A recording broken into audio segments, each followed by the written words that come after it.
মনোনয়ন ঘোষণাকে কেন্দ্র করে দেশের বিভিন্ন স্থানে বিএনপির বঞ্চিত প্রার্থীদের বিক্ষোভ, ভাঙচুর, অগ্নিসংযোগ। পরিস্থিতি নিয়ন্ত্রণে আইন শৃঙ্খলা রক্ষাকারী বাহিনীকে সহায়তার বার্তা সেনাবাহিনীর। বিএনপির কাছে ৩ মন্ত্রণালয় সহ অন্তত ২০ আসনে ছাড় চায় এনসিপি। গণমাধ্যমের এমন খবরে খেপেছে দলটি। দাবি প্রত্যাখ্যান করে নাসির উদ্দিন পাটোয়ারির কড়া বার্তা। গণমাধ্যমে শেখ হাসিনার সাক্ষাৎকার, আওয়ামী লীগ সভাপতিকে অস্ত্র হিসেবে ব্যবহার করছে ভারত, মন্তব্য রাজনৈতিক বিশ্লেষকদের। নির্বাচনে জোট গঠন ইস্যুতে অবস্থান স্পষ্ট করল জামায়াত। এককভাবে ভোট যুদ্ধের বার্তা দিলেন ডাক্তার শফিকুর রহমান। সমমনাদের সঙ্গে হতে পারে আসন সমঝোতা। ৯১ আসনের গণসংহতি আন্দোলনের চূড়ান্ত প্রার্থী তালিকা ঘোষণা। ব্রাহ্মণবাড়িয়া ৬ থেকে লড়বেন জোনায়েদ সাকি।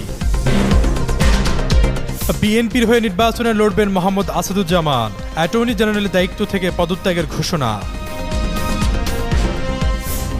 যে কোনো সময়ের তুলনায় এখন সেনাবাহিনী আরও ঐক্যবদ্ধ বলে জানিয়েছেন জেনারেল অফিসার কমান্ডিং সদর দপ্তর, army training and doctrine command lieutenant general Mohammad Mainur Rahman. বুধবার সেনা সদরে সেনাবাহিনীর কার্যক্রম সম্পর্কিত আয়োজিত সংবাদ সম্মেলনে এই কথা বলেন তিনি। এদিন সংবাদ সম্মেলনের শুরুতে সেনাবাহিনীর মিলিটারি অপারেশনসের পরিচালক ব্রিগেডিয়ার জেনারেল দেওয়ান মোহাম্মদ মঞ্জুর হোসেনকে গত ২ দিন আগে একটি দল জাতীয় সংসদ নির্বাচনে দলীয় প্রার্থীদের মনোনয়ন ঘোষণা করেছে। এরপর কিছু জেলায় সংঘর্ষের ঘটনা ঘটেছে। এই অবস্থায় আইনশৃঙ্খলা পরিস্থিতি নিয়ে প্রশ্ন করা হলে তিনি বলেন, যখনই আইনশৃঙ্খলা রক্ষার বিষয় আসে তখনই নজরদারি করা হয়। বাংলাদেশ সেনাবাহিনী আইনশৃঙ্খলা রক্ষায় অন্য সব আইনশৃঙ্খলা রক্ষাকারী বাহিনীকে সহযোগিতা করে আসছে।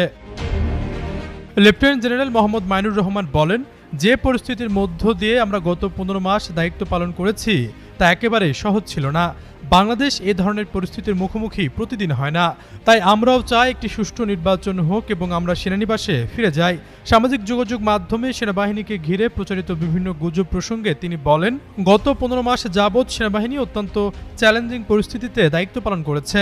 এ সময় কিছু স্বার্থান্বেষী চক্র সেনাবাহিনীর নেতৃত্বকে প্রশ্নবিদ্ধ করার উদ্দেশ্যে মিথ্যা ও সাজানো অপপ্রচার চালিয়েছে।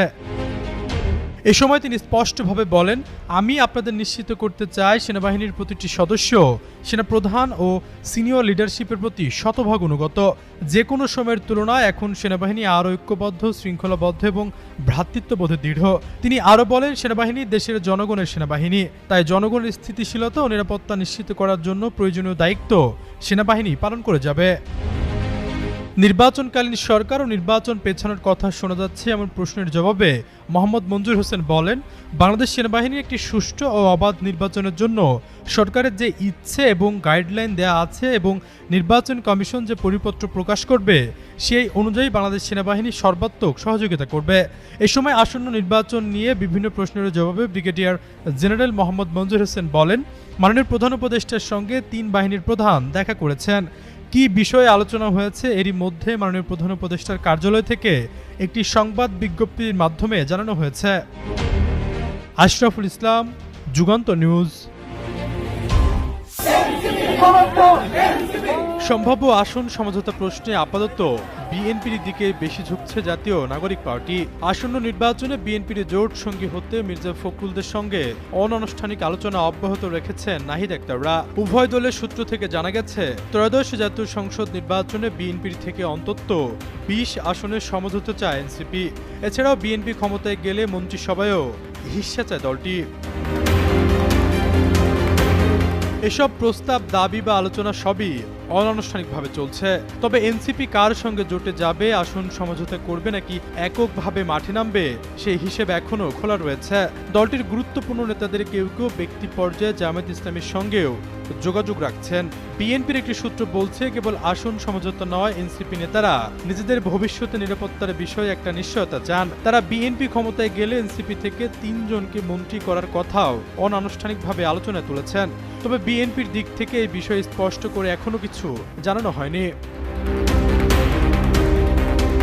দেশের প্রথম সারির জাতীয় দৈনিক প্রথম আলোর এক প্রতিবেদনে দাবি করা হয়, এনসিপি নীতি নির্ধারণী পর্যায়ে ৪ জন নেতার সঙ্গে এবং এই বিষয়ে ওয়াকেবল বিএনপির একাধিক নেতার সঙ্গে কথা বলে জানা যায়, এখন পর্যন্ত অনানুষ্ঠানিকভাবে যে আলোচনা হয়েছে তাতে এনসিপি ঢাকায় 4টি সহ অন্তত 20টি আসন বিএনপির সঙ্গে সমঝোতা চায়। এসব আসনের অনেকগুলোতে বিএনপির প্রার্থী ঘোষণা করলেও অনানুষ্ঠানিক আলোচনা বা যোগাযোগ চলছে।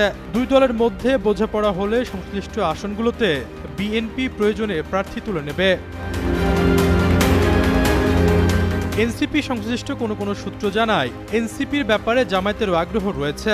জামায়াত বিএনপির চেয়েও বেশি ছাড় দিতে চায়, কিন্তু এনসিপি নীতি নির্ধারণে গুরুত্বপূর্ণ ব্যক্তিদের কারো মত হচ্ছে নতুন এই দলটি ডানপন্থী তকমা গায়ে লাগাতে যাচ্ছে না। তারা নিজেদের মধ্যপন্থী হিসাবে পরিচিত করতে আগ্রহী। নির্বাচনী জোট বা সমঝোতা নিয়ে 5 নভেম্বর সংবাদ সম্মেলনে এনসিপির আহ্বায়ক নাহিদ ইসলাম বলেন, জুলাই সনদের সংস্কার দাবিগুলোর সঙ্গে যদি কোনো দল ঐক্যবদ্ধ বা সংহতি প্রকাশ করে সেক্ষেত্রে আমরা জোটের বিষয়ে হয়তো বিবেচনা করব, তবে আপাতত এককভাবে নির্বাচন করার প্রস্তুতি নিচ্ছে এনসিপি।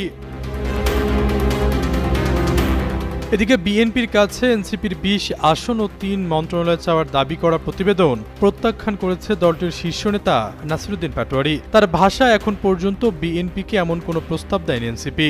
প্রচারিত প্রতিবেদনের সম্পূর্ণ ভুয়া ও বানোয়াট।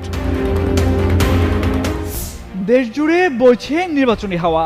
এর মধ্যে নির্বাচনী প্রস্তুতিতে ব্যস্ত রাজনৈতিক দলগুলো। তবে জুলাই অভ্যুত্থানে মানবতাবিরোধী কর্মকাণ্ডের কারণে পুরোপুরি কোণঠাসা বাংলাদেশ আওয়ামী লীগ।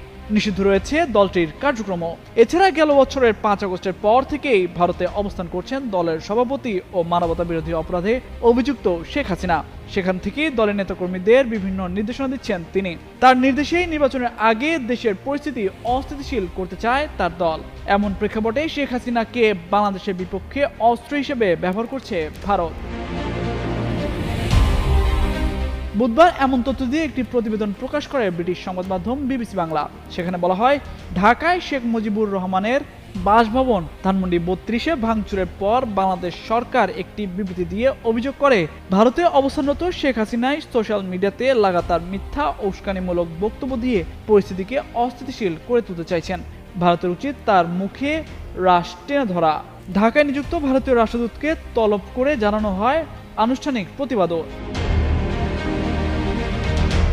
ঠিক তার পরদিনই ভারতের পররাষ্ট্র মন্ত্রণালয় পাল্টা বিবৃতি দিয়ে দাবি করে, শেখ হাসিনা যা বলছে তা তিনি ব্যক্তি শেখ হাসিনা হিসেবে এবং ভারত সরকারের সেখানে কোনো ভূমিকা নেই। তবে সব ক্ষেত্রে যে দিল্লি সরকারের এই কথাটি সত্য তা সঠিক নয়, বরং ভারতের পক্ষে আনুষ্ঠানিকভাবে বা প্রকাশ্যে যেগুলো বলা সম্ভব নয় তার অনেক কথাই শেখ হাসিনার মুখ দিয়ে বলানো হচ্ছে, এমনটাই মনে করেন দিল্লিতে আন্তর্জাতিক সম্পর্কের বিশেষজ্ঞ জেএনইউর সাবেক অধ্যাপক বলদাস ঘোষাল।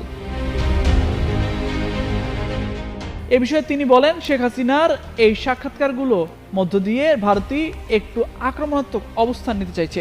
বাংলাদেশে সম্প্রতি এমন বেশ কিছু ঘটনা ঘটেছে যেটাকে দিল্লি পরিষ্কার ভারত বিদেশি পদক্ষেপ বলে মনে করছে। বাংলাদেশকে পাল্টা চাপে ফেলার চেষ্টাতেই ভারতের নীতি নির্ধারকদের একটি অংশ শেখ হাসিনাকে সুকৌশলে কাজে লাগাচ্ছেন বলে ধারণা তার। এই বিশেষজ্ঞ মনে করেন এতে করে দুটো উদ্দেশ্য সাধিত হচ্ছে। প্রথমত, শেখ হাসিনার কথাগুলো বাংলাদেশে কি ধরনের প্রভাব ফেলে বা সরকার কি ধরনের প্রতিক্রিয়া দেখায় সেটা পরখ করে দেখা হচ্ছে। আর দ্বিতীয়ত, আওয়ামী লীগের নেতাকর্মীদের একটি বার্তা দেওয়া হচ্ছে যে দেখো, শেখ হাসিনা দলের হাল ঠিকই ধরে রেখেছেন এবং ভারতও পুরোপুরি তার পাশেই আছে। ফলে অন্যভাবে বললে শেখ হাসিনার এই সব সাক্ষাৎকারের মধ্য দিয়ে ভারতের কিছু স্বার্থ চরিতার্থ হচ্ছে, এমনটাও মনে করছেন তিনি। তামজিদ মির্জা, যুগান্তর নিউজ। কার সাথে নির্বাচনী জোট করবে কোন দল, যেন এ নিয়েই রাজনৈতিক মহলে চলছে নানা সমীকরণ। এবার নির্বাচনী জোট নিয়ে নিজেদের অবস্থান স্পষ্ট করল বাংলাদেশ জামায়াত ইসলামী। আসন্ন ত্রয়োদশ জাতীয় সংসদ নির্বাচনে জামায়াত কোনো জোট গঠন করবে না, তবে নির্বাচনী সমঝোতার সম্ভাবনা রয়েছে বলে সাফ জানিয়েছেন দলের আমির ডাক্তার শফিকুর রহমান। বুধবার সকালে সিলেট ওসমানী আন্তর্জাতিক বিমানবন্দরে সাংবাদিকদের সঙ্গে আলাপকালে একথা বলেন তিনি। জানান, সবাইকে নিয়েই 2026 সালের ফেব্রুয়ারিতে নির্বাচন আদায় করেই ছাড়বেন। নির্বাচন না হলে নানা ধরনের বিশৃঙ্খলা সৃষ্টি হতে পারে।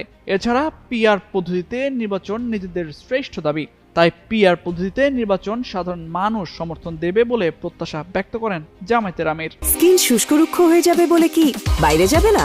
জাস্ট 1 2 3 4 করো, স্কিনটাকে রিভাইভ করো। বিদেশ সফর নিয়ে জামায়াতের আমির বলেন, বিদেশে প্রবাসীদের সঙ্গে সাক্ষাৎ হয়েছে, তাদের আকাশ সমান প্রত্যাশা এ জাতির কাছে।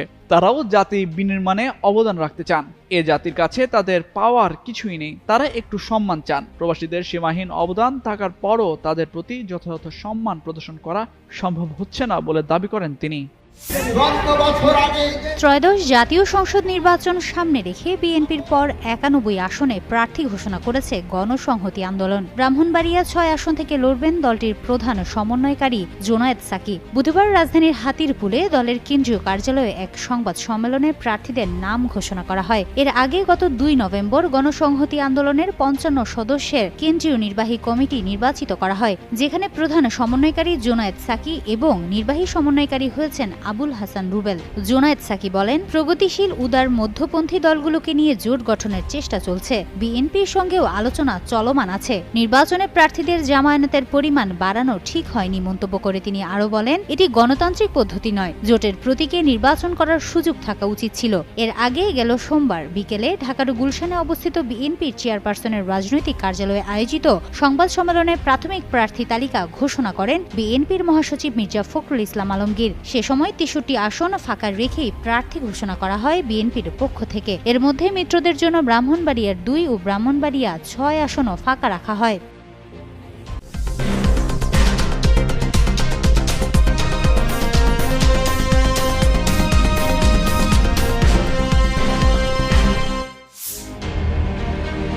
ত্রয়োদশ জাতীয় সংসদ নির্বাচনের বাকি মাত্র 3 মাস।